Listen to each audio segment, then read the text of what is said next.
आज हम लोग एक्सरसाइज 8.2 सॉल्व करेंगे। इसमें जितने ट्रिग्नोमेट्री रेशियोज हैं उनके एंगल की वैल्यू रख करके सॉल्व करना है इक्वेशन को। तो यहाँ जैसे पहला क्वेश्चन है, उसमें 5 पार्ट है। तो फर्स्ट पार्ट लेते हैं, sine 60 degree cos 30 degree plus sine 30 degree cos 60 degree. तो यहाँ पर साइन 60 कॉस 30 सबका वैल्यू रख लेना है और इसको सॉल्व करना है। तो साइन 60 की वैल्यू होती है √3/2, कॉस 30 होती है √3/2 प्लस साइन 30 की वैल्यू होती है 1/2, कॉस 60 होती है 1/2। तब इसको जब सॉल्व करेंगे तो √3 और √3 का जो है मल्टीप्लिकेशन हो जाएगा 3। जब भी स्क्वायर रूट वाले नंबर का 2 बार मल्टीप्लिकेशन हो तो स्क्वायर रूट हट जाएगा। 2 का मल्टीप्लिकेशन हो जाएगा 4 प्लस 1 × 1 का मल्टीप्लिकेशन 1 और 2 का मल्टीप्लिकेशन 4। तो यहाँ LCM आ गया 4, ये हो जाएगा 3 + 1, तो ये हो गया 4/4 is equal to 1। First part का आंसर हो जाएगा 1। अब देखते हैं सेकेंड पार्ट है 2 tan square 45 degree plus cos square 30 degree minus sine square 60 degree. इसको ऐसे भी लिख सकते हैं 2 tan 45 डिग्री इसका होल स्क्वायर प्लस इसको लिख सकते हैं cos 30 होल स्क्वायर माइनस इसको लिख सकते हैं sine 60 degree whole square. tan 45 की वैल्यू होती है 1, तो यहाँ 1 की वैल्यू रख देंगे 1 स्क्वायर प्लस cos 30 की वैल्यू होती है √3/2 का होल स्क्वायर माइनस साइन 60 की वैल्यू होती है √3/2 और यहाँ पर होल स्क्वायर। 1 का स्क्वायर कितना हो जाएगा 1। 1 का स्क्वायर जब 1 हो जाएगा 1 में 2 का मल्टीप्लिकेशन कर देंगे तो ये 2 हो जाएगा प्लस √3 का स्क्वायर, अभी लास्ट क्वेश्चन में बताए थे स्क्वायर रूट वाले नंबर का स्क्वायर हो तो स्क्वायर रूट हट जाएगा, तो यहाँ आ जाएगा 3। 2 का स्क्वायर हो जाएगा 4 माइनस इसी तरह √3 का यहाँ स्क्वायर 3, 2 का स्क्वायर हो जाएगा 4।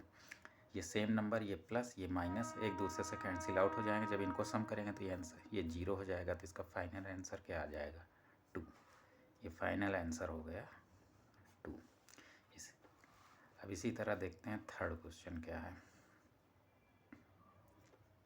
थर्ड क्वेश्चन है cos 45 degree divided by sec 30 degree plus cosec 30 degree. तो cos 45 की वैल्यू होती है 1/√2। अब हम यहाँ पर sec 30 की वैल्यू जो भी पता हो उसको रख देना है, लेकिन अगर sec 30 की वैल्यू याद नहीं है, बेसिक याद हमें क्या करना है, साइन के सारे वैल्यू 0, 45, 30, 60, 90, साइन का, कॉस का और tan का याद कर लेना है बस। इसी से फिर सारे वैल्यू निकल जाएंगे, बल्कि साइन और कॉस भी याद है तो tan उसी से आ जाएगा। तो बेसिक मेथड ये है कि साइन और कॉस हमको 0, 45 सबका वैल्यू याद होना चाहिए और हम निकालें। सेक जो है अपोजिट होता है किसके, कॉस के। सेक जो है 1/cos का अपोजिट होता है।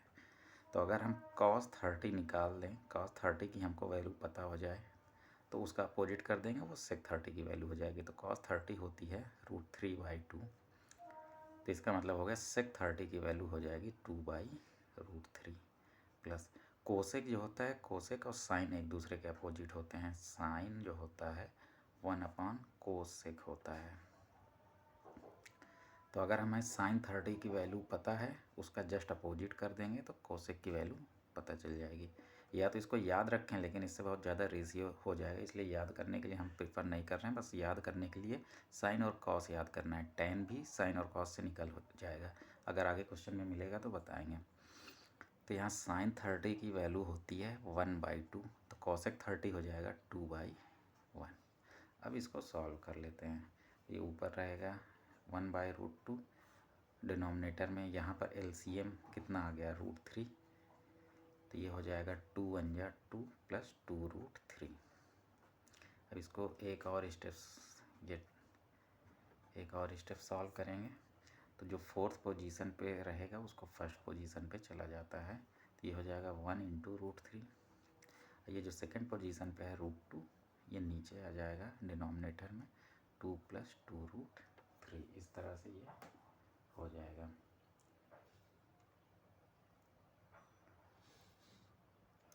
तो इसमें एक मेथड होता है, जब भी इस तरह का नंबर आ जाए इरेशनल डिनोमिनेटर में, तो रेशनलाइजेशन का एक मेथड होता है, ठीक है।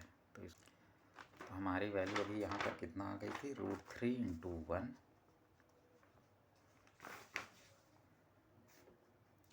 डिवाइडेड बाई √2 ब्रैकेट में 2 + √3, ये आया था। तो इसको आगे लिखते हैं।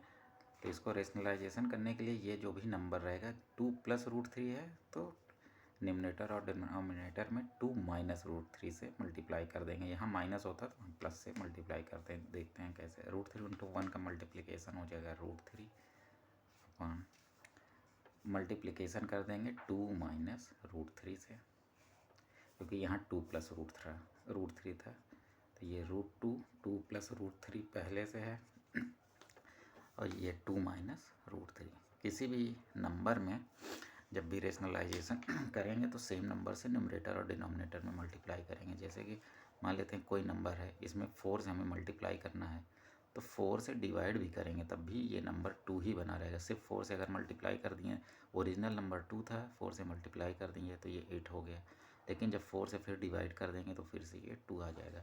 तो किसी भी नंबर में जिस नंबर से हमें मल्टीप्लाई कर रहे हैं उसी नंबर से डिवाइड करेंगे।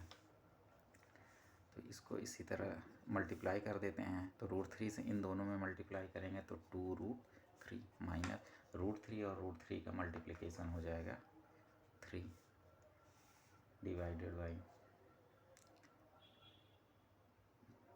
यहाँ पर √2 है और यहाँ a + b into a - b वाला फार्मूला लग जाएगा। a² - b², मतलब 2 का स्क्वायर माइनस √3 का स्क्वायर।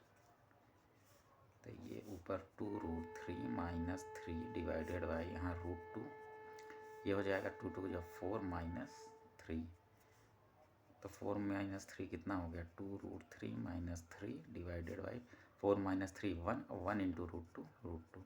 तो अभी भी √2 डिनोमिनेटर में है, तो एक बार फिर से रेशनलाइजेशन कर देंगे। तो 2√3 माइनस 3, अब क्या करेंगे, √2 से न्यूमरेटर और डिनोमिनेटर दोनों में मल्टीप्लिकेशन कर देंगे। स्क्वायर रूट हटाने के लिए रेशनलाइजेशन करते हैं। ये √2 था ही पहले से, ये √2 से हमने न्यूमरेटर और डिनोमिनेटर दोनों में मल्टीप्लाई कर दिया। अब ये √2 यहाँ मल्टीप्लाई हो जाएगा, तो 2 इंटू √3 √2 माइनस √2 इंटू 3 मतलब 3√2 डिवाइडेड बाई यहाँ √2 क्या हो जाएगा 2।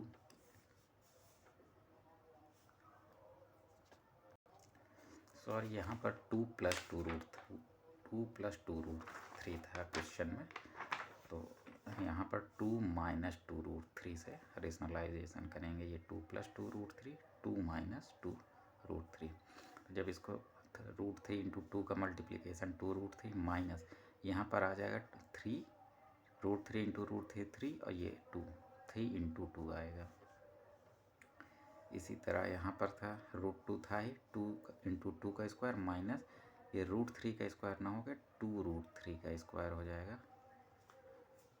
तो जब इसको सॉल्व करेंगे ये हो जाएगा 2√3 माइनस 6 डिवाइडेड बाई √2 2 का स्क्वायर 4 माइनस यहाँ 2 का स्क्वायर 4 और 4 इंटू 3 ये हो जाएगा 12। इसको एक स्टेप और लिखेंगे तो 2√3 माइनस 6 और यहाँ पर √2 और 4 माइनस 12 कितना हो जाएगा -8। ठीक है, इस स्टेप को यहाँ भी कट कर देते हैं। अभी यहाँ से आगे चलते हैं, तो ये हो जाएगा 2√3 माइनस 6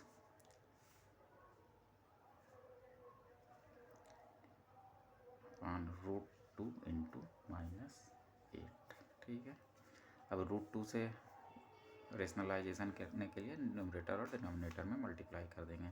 तो 2√3 माइनस 6 अपॉन √2 इंटू -8, ये तो हमारा था ही पहले से। अब √2 से मल्टीप्लाई कर दिए, √2 से डिवाइड कर दिए, तो ये हो जाएगा 2√3 माइनस 6 इंटू √2। ये √2 का मल्टीप्लिकेशन हो जाएगा 2 और यहाँ पर बचेगा ब्रैकेट में -8।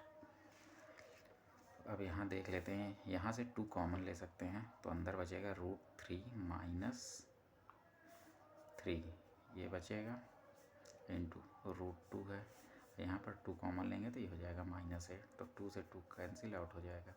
अब यहाँ √2 और √3 का मल्टीप्लिकेशन हो जाएगा √6 - 3 और इसका मल्टीप्लिकेशन 3√2 और -8। अब ये -8 है, इसको प्लस करने के लिए क्या करेंगे, माइनस से ऊपर नीचे मल्टीप्लिकेशन कर देंगे न्यूमरेटर और डिनोमिनेटर दोनों में।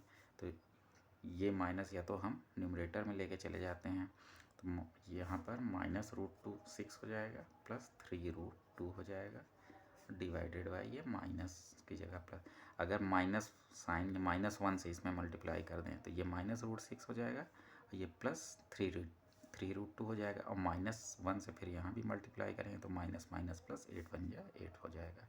तो इसको और एक स्टेप ऐसे लिख सकते हैं 3√2 -√6 डिवाइडेड बाई 8, ये हमारा आंसर हो जाएगा। अब देखते हैं नेक्स्ट क्वेश्चन है क्वेश्चन नंबर 4। sin 30, देखने में क्वेश्चन लंबा है लेकिन वैल्यू रख देंगे तो उतना लंबा रहेगा नहीं। Minus cosec 60 degree sec 30 degree plus cos 60 degree plus cot 45 degree. Sine 30 की वैल्यू रख देंगे तो साइन 30 हो जाएगा 1/2। tan 45 की वैल्यू 1 माइनस कॉसेक 60। अब कॉसेक 60 का तो याद नहीं है वैल्यू, लेकिन इतना पता है कोसेक और साइन एक दूसरे के इन्वर्स होते हैं। तो साइन 60 की वैल्यू होती है √3/2, तो कॉसेक 60 हो जाएगा 2/√3। इसी तरह सेक 30, सेक और कॉस एक दूसरे के इन्वर्स हैं, तो कॉस 30 होता है √3/2, तो सेक 30 हो जाएगा 2/√3 प्लस कॉस 60 की वैल्यू होती है 1/2 प्लस tan 45 कॉट 45 दोनों 1 होता है। अब इसी को सॉल्व कर लेना है, हमारा आंसर हो जाएगा। अब ये इस पहले न्यूमरेटर में देखते हैं तो एलसीएम क्या आएगा 2√3, तो यहाँ हो जाएगा √3 प्लस ये 1/1 लिख सकते हैं तो 1 × 2√3। अगर अब एलसीएम लेना नहीं आता है तो उसके लिए फिर अलग से वीडियो बनाना पड़ेगा। डिवाइडेड बाई यहाँ भी एलसीएम कितना आ जाएगा 2√3, तो यहाँ हो जाएगा 2 × 2 = 4 प्लस √3 प्लस 1 × 2√3। अगर ये स्टेप नहीं समझ में आया तो इसके लिए फिर एलसीएम का अलग से वीडियो बनाना पड़ेगा, आप लोग बता देना। तो ये और ये कैंसिल आउट हो जाएगा। यहाँ पर क्या बच गया √3 प्लस 2√3 -4 और यहाँ पर बच गया √3, इसको पहले लिख लेते हैं प्लस 2√3 प्लस 4। अब इसको भी रेशनलाइज करना पड़ेगा हमें, जैसे अभी लास्ट क्वेश्चन में किए थे। तो देखते हैं इसको इस तरह से। अब पहले यहाँ इतना ध्यान देंगे, ये 2√3 है, इसके पहले कोई भी नंबर नहीं है तो यहाँ पर ऑटोमेटिक 1 है। 1 × √3 इसको लिख सकते हैं, तो 2 और प्लस 1 कितना हो जाएगा 3, तो ये हो जाएगा 3√3 -4 अपॉन इसी तरह 2√3 और प्लस ये 1√3 है, तो ये है 3√3 + 4। तो अब इसको रेशनलाइजेशन करना है। रेशनलाइजेशन करने के लिए क्या करेंगे, ये जो नंबर है सेम नंबर रखेंगे, यहाँ अगर प्लस साइन है तो माइनस नंबर से न्यूमरेटर और डिनोमिनेटर दोनों में मल्टीप्लाई कर देंगे। तो ये हो जाएगा 3√3 - 4 ये वाला डिवाइडेड बाई 3√3 + 4, ये तो पहले से है। अब मल्टीप्लाई कितने से कर देंगे 3√3 - 4 से न्यूमरेटर में भी और 3√3 - 4 से डिनोमिनेटर में भी। तो ये क्या बन जाएगा a - b। अगर ये a है ये b है तो ये a - b का होल स्क्वायर का फार्मूला बनेगा, मतलब 3√3 - 4 का होल स्क्वायर। अगर ये a है ये b है तो a + b का फार्मूला है, ये a है ये b है, ये क्योंकि a की वैल्यू सेम है दोनों जगह, b की वैल्यू सेम है, तो formula a + b a - b। तो इसका फार्मूला क्या होता है a + b a - b का a² - b²। तो ये हो जाएगा 3√3 का होल स्क्वायर -4²। अब इसको एक्सपेंड कर देते हैं तो ए स्क्वायर हो जाएगा, मतलब 3√3 का whole square, plus B square मतलब 4 का स्क्वायर, माइनस 2ab, -2 इंटू ए की जगह है 3√3 और बी की जगह है 4, divided by A square minus B square का फार्मूला ये बन चुका है। तो 3√3 का स्क्वायर करेंगे तो 3 का स्क्वायर कितना हो जाएगा 9, √3 का स्क्वायर हो जाएगा 3, माइनस 4 का स्क्वायर हो जाएगा 16। अब इसको जब इसी तरह यहाँ पर स्क्वायर को एक्सपेंड करेंगे तो 3 का स्क्वायर कितना हो जाएगा 9 इंटू √3 का स्क्वायर 3, प्लस 4 का स्क्वायर हो जाएगा 16, माइनस 2 और 4 का मल्टीप्लिकेशन हो जाएगा 8, 8 और 3 का मल्टीप्लिकेशन 24√3, डिवाइडेड बाई 9 और 3 का मल्टीप्लिकेशन 27 माइनस 16। अब यहाँ पर भी मल्टीप्लाई करेंगे 9 3 का मल्टीप्लिकेशन 27 प्लस 16 माइनस 24√3 और डिवाइडेड बाय 27 में से 16 माइनस करेंगे तो 11 आ जाएगा। अब इन दोनों को सम कर देंगे तो ये हो गया 43 माइनस 24√3 डिवाइडेड बाई 11, ये हो जाएगा आंसर। अब देखते हैं फिफ्थ क्वेश्चन क्या है। ये है 5 cos square 60 degree plus 4 sec square 30 degree minus tan square 45 degree और divided by sin square 30 degree plus cos square 30 degree. अब यहाँ पर भी सब वैल्यू रखते हैं। अब लास्ट क्वेश्चन में बता चुके हैं cos स्क्वायर 60 का मतलब हुआ cos 60 इसका होल का स्क्वायर, तो 5 इंटू पहले cos 60 की वैल्यू लिखेंगे, cos 60 होती है 1/2, अब इसका स्क्वायर कर देंगे तो ये बन गया cos स्क्वायर 60 प्लस 4। ठीक, अब सेक का अगर वैल्यू याद है डायरेक्ट तो ठीक, नहीं तो सेक किसका अपोजिट है cos का, तो cos 30 होता है √3/2, तो सेक 30 हो जाएगा 2/√3 और यहाँ सेक स्क्वायर है तो 2/√3 का स्क्वायर कर देंगे, माइनस tan 45 होता है 1, तो 1 का स्क्वायर मतलब tan स्क्वायर 45 हो गया, डिवाइडेड बाय sin 30 की वैल्यू होती है 1/2, तो 1/2 का स्क्वायर कर देंगे, प्लस cos 30 होता है √3/2, √3/2 का स्क्वायर कर देंगे। तो अब यहाँ पर सब वैल्यू निकाल लेते हैं तो 5 इंटू 1 का स्क्वायर 1 और 2 का स्क्वायर 4 प्लस 4 इंटू 2 का स्क्वायर हो जाएगा 4 और √3 का स्क्वायर हो जाएगा 3, माइनस 1 का स्क्वायर 1 ही रहेगा, डिवाइडेड बाय यहाँ पर 1 का स्क्वायर 1, 2 का स्क्वायर 4 प्लस यहाँ पर √3 का स्क्वायर 3 और 2 का स्क्वायर हो जाएगा 4। पहले अब इसको मल्टीप्लाई कर लें तो 5 इंटू 1 का मल्टीप्लिकेशन हो जाएगा 5/4 प्लस 4 इंटू 4 हो जाएगा 16/3 माइनस 1। और यहाँ पर इसको एक स्टेप सॉल्व कर लें तो LCM 4 हो जाएगा, तो ऊपर हो जाएगा 1 + 3। अब यहाँ देखते हैं इस वाले में अपर पार्ट न्यूमरेटर में LCM कितना आएगा 12, तो 4 3 जा 12, यहाँ हो जाएगा 3 5 जा 15 प्लस 3 4 जा 12, तो 4 और 16 का मल्टीप्लिकेशन हो जाएगा 64 माइनस यहाँ पर हो जाएगा 12 डिवाइडेड बाई ये 4/4। अब इन दोनों को सम कर देंगे तो 5 और 4 हो जाएगा 9, 6 प्लस 1 कितना हो जाएगा 7 माइनस 12 और 4 और ये डिवाइडेड बाई 12 और ये 4/4 कितना हो गया 1। अब देख लेते 79 में से जब 12 घटाएंगे तो 9 में से 2 आएगा 7 माइनस 1 हो जाएगा 6, मतलब ये हो गया 67/12, ये हो जाएगा इसका आंसर। अब सेकेंड क्वेश्चन जो है इसमें एक इक्वेशन दिया गया है, उसके 4 ऑप्शन हैं, तो इस 4 ऑप्शन से पता करना है कि इसका सही वैल्यू क्या होगा। सबसे पहले तो फर्स्ट पार्ट देखते हैं क्या है। इसमें लिखा गया है कि 2 tan 30 degree divided by 1 plus tan square 30 किसके इक्वल है, sin 60 के इक्वल है इस पूरे का वैल्यू cos 60, tan 60 या sin 30। तो सबसे पहले तो इस पूरे का वैल्यू निकाल लें, देखते हैं क्या आता है। तो 2 इंटू tan 30 की वैल्यू होती है 1/√3 डिवाइडेड बाई 1 प्लस यहाँ tan स्क्वायर 30 है तो इसको लिखेंगे 1/√3 इस पूरे का होल स्क्वायर। तो इसको 2 और 1 का मल्टीप्लिकेशन हो जाएगा 2/√3 और डिवाइडेड बाय 1 प्लस 1 का स्क्वायर 1 √3 का स्क्वायर 3। अब इसके अगले स्टेप में चलेंगे तो ये हो गया 2/√3 और यहाँ 3 1 जा 3 प्लस 1 ये 4/3 हो जाएगा। ये 3 चला जाएगा यहाँ न्यूमरेटर में तो 2 × 3 और ये वाला 3 आ जाएगा यहाँ √3 × 4। अब 2 1 और 2 2 2 जा 4 ये तो कट जाएगा तो यहाँ बचेगा 3 × 1 कितना 3 हो जाएगा अपन 2 √3।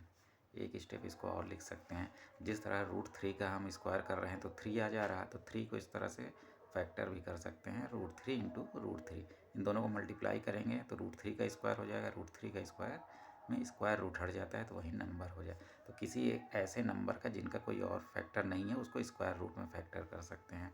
डिवाइडेड बाई 2√3, √3 से √3 कैंसिल आउट हो गया तो ये आ गया है √3, ये वैल्यू आ गया √3। अब 4 ऑप्शन है, चेक करना है कि किसकी वैल्यू √3 होती है। तो पहला ए ऑप्शन में है sin 60, तो sin 60 की वैल्यू कितना होता है √3/2, मतलब ए ऑप्शन सही है। बी ऑप्शन चेक कर लेते हैं cos 60 होती है 1/2, मतलब बी ऑप्शन गलत है। सी ऑप्शन देखते हैं tan 60 डिग्री, tan 60 होता है √3, तो आंसर हमारा क्या आया √3/2, ये भी गलत है। और डी ऑप्शन है sin 30 की वैल्यू होती है 1/2 और आंसर आया √3/2, ये भी गलत है, यानी पहला ऑप्शन सही है।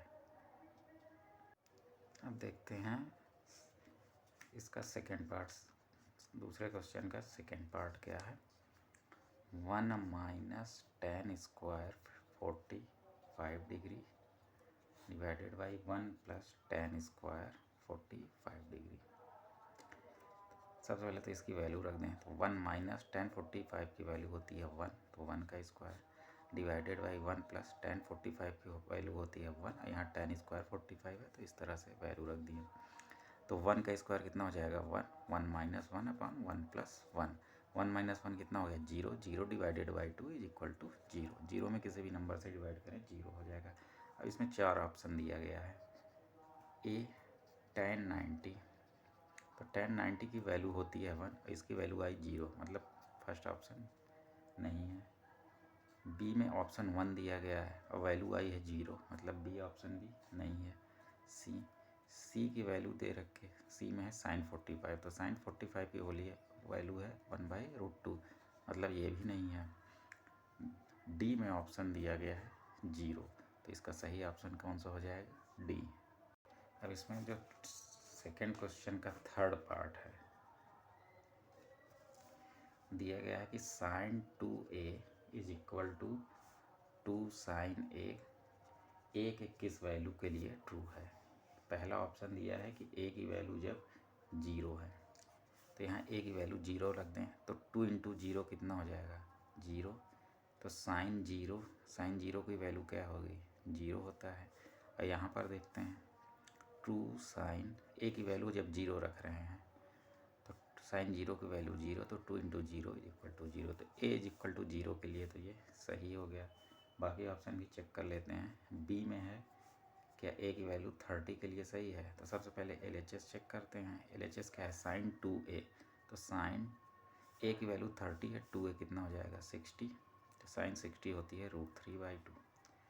RHS चेक कर लेते हैं 2 sin a, तो 2 sin a की जगह क्या है 30, sin 30 होता है 1/2, तो 2 × 1/2, 2 से 2 कैंसिल आउट हो गया तो 1, यानी LHS में आया √3/2, RHS हो गया 1, तो ये ऑप्शन गलत है। ऑप्शन सी देखते हैं, ए की वैल्यू 45 डिग्री के लिए। LHS ले लेते हैं, साइन ए की वैल्यू 45, तो 2a हो जाएगा 45 × 2 मतलब 90 डिग्री, साइन 90 डिग्री होता है 1। RHS यहाँ चेक कर लेते हैं, 2 sin a, 2 sin 45 डिग्री, तो 2 × 1/√2, तो 2 × 1 कितना हो जाएगा 2/√2, और 2 को इसी तरह फैक्टर कर देंगे तो √2 × √2 डिवाइडेड बाई √2, तो ये और ये कैंसिल आउट हो गया तो आया क्या √2, तो LHS में 1 है, RHS में √2 है, तो मतलब A = 45 के लिए भी ये इक्वेशन सही नहीं है। एक लास्ट ऑप्शन है, इसको भी एक बार चेक कर लेते हैं। A की वैल्यू जब 60 डिग्री है, तो LHS यहाँ चेक कर लेते हैं। साइन 60 हो जाएगा 120 डिग्री, तो 120 ऐसे निकालेंगे, साइन 90 प्लस 30, अभी आगे फार्मूला मिलेगा, तो ये हो जाएगा cos 30, तो ये हो जाएगा 1/√3/2। और RHS देख लेते हैं, 2 साइन है तो 2 sine into 60 is equal to 2 into sine 60 होता है √3/2, तो 2 इसकी वैल्यू आ जाएगी √3। LHS है √3/2, RHS हो जाएगा √3, तो ये भी नहीं, तो ऑप्शन कौन सा सही हो जाएगा? पहला, A इज इक्वल टू 0 के लिए ये वाला इक्वेशन ट्रू है। इसी का फोर्थ पार्ट है, 2 tan 30 minus divided by 1 minus tan square 30 degree, तो सबका वैल्यू रख देते हैं, तो 2 इंटू 1/√3 tan 30 की वैल्यू हो गई, -1 माइनस 1/√3 इसका होल स्क्वायर, क्योंकि यहाँ tan स्क्वायर 30 है, तो इन दोनों को मल्टीप्लाई करके लिखेंगे तो ये हो गया 2/√3, 1 माइनस 1 का स्क्वायर हो गया 1, √3 का स्क्वायर हो जाएगा 3। तो अब इसको सब सॉल्व करेंगे तो ये हो जाएगा 2/√3, इसको जब सॉल्व करेंगे तो 3 बन जाए 3, और 3 माइनस 1 हो जाएगा 2/√3, तो ये 3 के ऊपर ले जाएंगे तो 2 इंटू 3 डिवाइडेड बाई 2 इंटू ये 3 यहाँ आ जाएगा, ये यहाँ 2 इंटू √3, 2 से 2 कैंसिल आउट हो जाएगा। अब 3 को हम फैक्टर कर लेंगे तो ये हो जाएगा √3 इंटू √3 और डिवाइडेड बाई √3, तो √3 से √3 कट गया, ये आ गया √3। अब ऑप्शन चेक कर लेते हैं कि किसकी वैल्यू √3 होती है।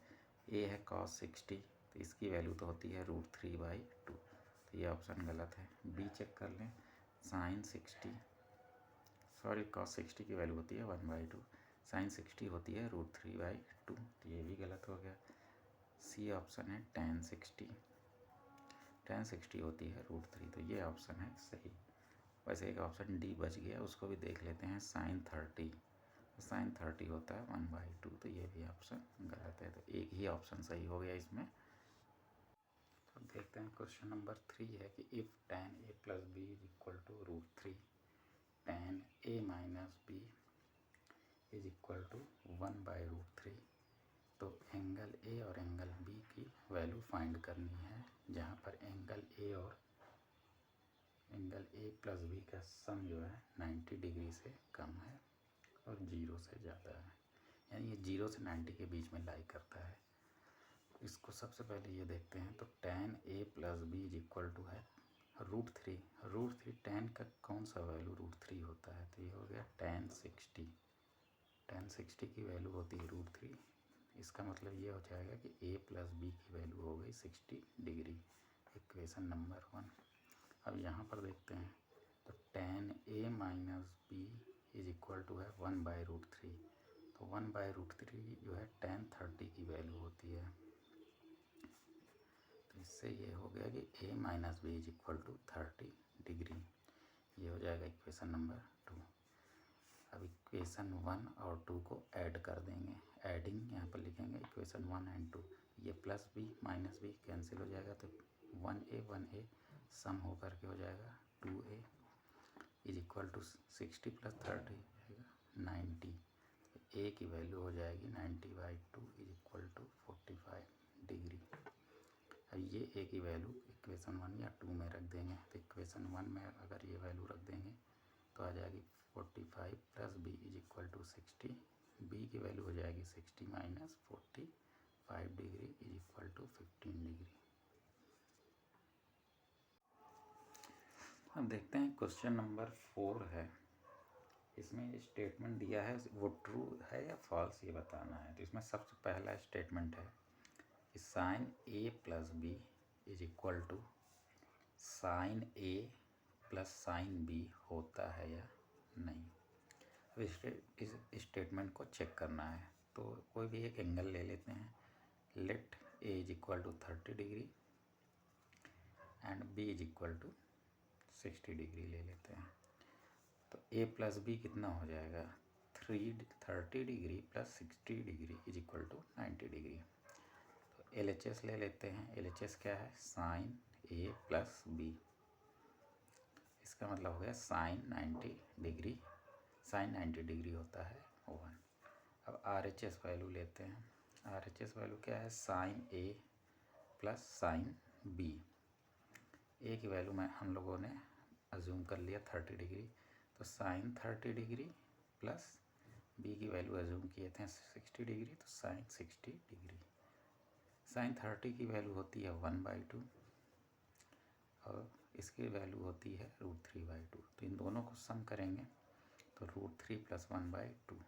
तो LHS की वैल्यू है 1 और उसी एंगल पे RHS की वैल्यू है √3 + 1/2। तो इसका मतलब क्या हुआ? LHS is not equal to RHS। इसका मतलब ये हुआ कि ये स्टेटमेंट फॉल्स है। अब इसी तरह सेकंड चेक कर लेते हैं। इसमें दिया गया है कि the value of sine theta increase as theta increases, मतलब जैसे जैसे थीटा की वैल्यू बढ़ती है क्या साइन थीटा की वैल्यू भी बढ़ती जाती है। तो थीटा की वैल्यू 0 पर साइन 0 डिग्री कितना होता है? 0। थीटा की वैल्यू अगर 30 डिग्री है तो साइन 30 की वैल्यू होती है 1/2। इसको अगर डिवाइड कर दें तो ये हो जाएगा 0.5। इसी तरह अब theta is equal to 45 degree पे चेक कर लेते हैं। तो साइन 45 डिग्री होता है 1 डिवाइडेड बाई √2। तो √2 की वैल्यू होती है 1.414। तो इसको जब डिवाइड कर देंगे तो 0.707 आ जाएगी वैल्यू। अब थीटा इज इक्वल टू 60 पे चेक कर लेते हैं।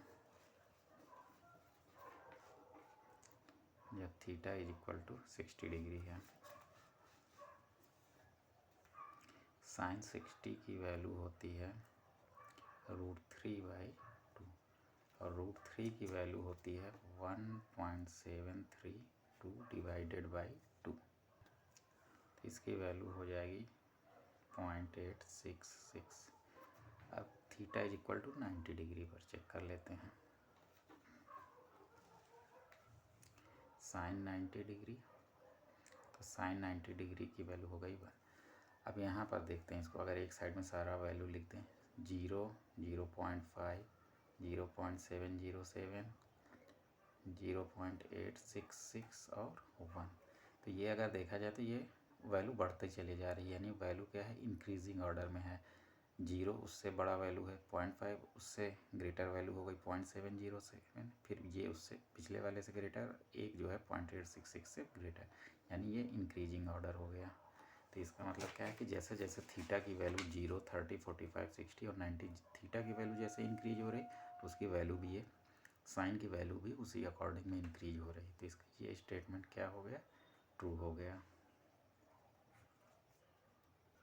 अब थर्ड स्टेटमेंट है कि जैसे जैसे थीटा की वैल्यू इंक्रीज होती है क्या कॉस थीटा की वैल्यू भी इंक्रीज होती है। तो इसको भी इसी तरह चेक करते हैं।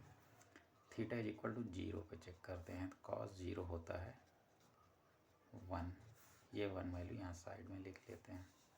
फिर थीटा जब और इंक्रीज करके 30 डिग्री हो गई, कॉस 30 डिग्री होता है √3/2। √3 की वैल्यू 1.732। तो इसको जब डिवाइड करेंगे तो वैल्यू आ जाएगी 0.866। अब थीटा इज इक्वल टू 45। ये थीटा जो है हमारा इंक्रीजिंग ऑर्डर में है, पहले 0 था, फिर 30, अब 45। तो कॉस 45 की डिग्री होती है 1/√2 इज इक्वल टू 1/1.414। इसको जब डिवाइड करेंगे तो ये आ जाएगा 0.707। फिर नेक्स्ट है theta is equal to 60 degree. तो कॉस 60 की वैल्यू होती है 1/2। इसको डिवाइड करेंगे तो इसकी वैल्यू आ जाएगी 0.5। और थीटा इंक्रीज करेंगे तो theta is equal to 90 degree, और जब कॉस 90 की वैल्यू होती है 1। तो यहाँ जैसे जैसे ये थीटा की वैल्यू तो इंक्रीज हो रही, 0, 30, 45, 60, 90, सॉरी कॉस 90 0 होती है तो ये हो गया 0। लेकिन कॉस की वैल्यू करस्पॉन्डिंग जैसे जैसे थीटा इंक्रीज हो रहा है, या एंगल की वैल्यू जैसे इंक्रीज हो रही, कॉस की वैल्यू डिक्रीज हो रही 1, उससे स्मॉलर नंबर ये, फिर ये उससे स्मॉलर, ये उससे स्मॉलर और 0 फिर। तो ये क्या कौन सा है? डिक्रीजिंग ऑर्डर हो गया। यानी ये एक सबसे बड़ा नंबर है, फिर उससे छोटा। तो थर्ड स्टेटमेंट क्या हो जाएगी कि जैसे जैसे थीटा की वैल्यू बढ़ती है कॉस थीटा की वैल्यू डिक्रीज होती है। तो पहला थर्ड स्टेटमेंट फॉल्स हो गया, क्योंकि उसमें दिया गया है कि जैसे जैसे थीटा की वैल्यू इंक्रीज हो रही कॉस थीटा की वैल्यू भी इंक्रीज होती है। तो थर्ड स्टेटमेंट फॉल्स हो जाएगा।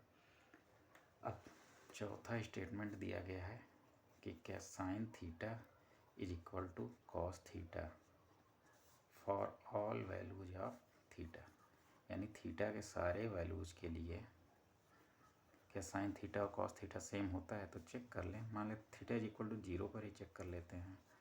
तो साइन जीरो होता है जीरो, कॉस जीरो होता है 1। तो जीरो पर तो साइन थीटा और कॉस थीटा इक्वल नहीं है, तो स्टेटमेंट तो यहीं पर फॉल्स हो गया। लेकिन अगर कोई एक और एंगल चेक करना चाहें 30 डिग्री पर चेक कर सकते हैं। तो साइन 30 होता है 1/2, कॉस 30 होता है √3/2। इसको एक स्टेप और लिखें तो 0.866, इसकी वैल्यू है 0.5। ये दोनों भी इक्वल नहीं है, लेकिन साइन 45 के लिए दोनों वैल्यू सेम होते हैं। साइन 45 भी होता है 1/√2, कॉस 45 भी होता है 1/√2। तो सिर्फ साइन 45 के लिए sine theta is equal to cos theta हम लिख सकते हैं। लेकिन यहाँ स्टेटमेंट था कि sine theta is equal to cos theta for all values of theta. तो ये स्टेटमेंट फॉल्स हो जाएगा, क्योंकि थीटा के ऑल वैल्यूज़ के लिए ये ट्रू नहीं है। यहीं पर देख सकते हैं 0 के लिए ही नहीं ट्रू है, 30 के लिए भी नहीं ट्रू है, आगे 60 90 निकालेंगे तो भी ट्रू नहीं होगा। तो ये स्टेटमेंट हो जाएगा फॉल्स। अब फिफ्थ क्वेश्चन आता है कि कॉट ए, फिफ्थ क्वेश्चन है कि cot A is not defined for A is equal to 0 degree. Cot A जो है दो ट्रिग्नोमेट्रिक रेशियोज का कॉस ए का एक रेशियो है और ये साइन ए का, यानी कॉट की value cos divided by sine होता है। जब हम ए इज इक्वल टू 0 है तो कॉट 0 की वैल्यू हो जाएगी cos 0 divided by sine 0। Cos 0 की वैल्यू तो होती है 1, साइन 0 होती है 0। तो किसी भी नंबर को जब 0 से डिवाइड किया जाता है तो वो नंबर नॉट डिफाइंड हो जाता है। तो इसीलिए cot A for A is equal to 0 not defined हो जाएगा, क्योंकि यहाँ डिनोमिनेटर में 0 आ रहा है तो इसको डिवाइड नहीं किया जा सकता, तो ये वैल्यू ट्रू हो जाएगा।